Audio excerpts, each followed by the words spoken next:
تلنگانہ کے کئی مقامات پر قہر سردی، محکمہ موسمیات کی پیش قیاسی۔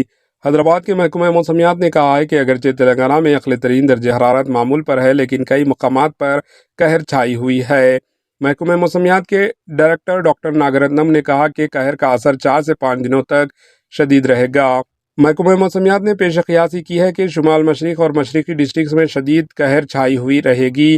ناگرتنم نے قہر کے سلسلے میں عوام کو چست رہنے کا مشورہ دیا۔ قہر کی وجہ سے صبح کے اوقات میں گاڑی سواروں کو مشکل صورتحال کا سامنا کرنا پڑ رہا ہے۔ کئی گاڑی سوار اپنی گاڑیوں کے ہیڈ لائٹس کو کھولتے ہوئے گاڑی چلانے پر مجبور ہے۔ دوسری طرف صبح کے اوقات میں چہل قدمی کے لیے جانے والے افراد اور کسان اپنے معمول کے شیڈول کے برخلاف تاخیر سے اپنے کاموں اور سرگرمیوں کے لیے روانہ ہو رہے ہیں۔ فٹ پاتھ پر سونے والے افراد کو بھی سردی کی وجہ سے کافی مشکل صورتحال کا سامنا ہے۔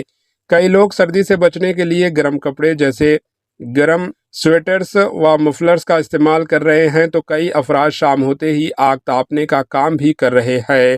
سردی سے بچنے بزرگ حضرات شدید متاثر ہو رہے ہیں۔ صبح کی اولین سطحوں سے ہی سرد ہوائیں چل رہی ہے۔ اسپتالز میں پیشنٹس کا ہجوم ہے۔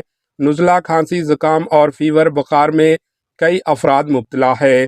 صبح 9 بجے تک بھی سردی کی لہر دیکھی جا رہی ہے اور شام میں 4 بجے سے دوبارہ سردی کی لہر شروع ہو رہی ہے۔ ساتھ ہی قہر کے سبب راستے بھی صاف دکھائی نہیں دے رہے ہیں۔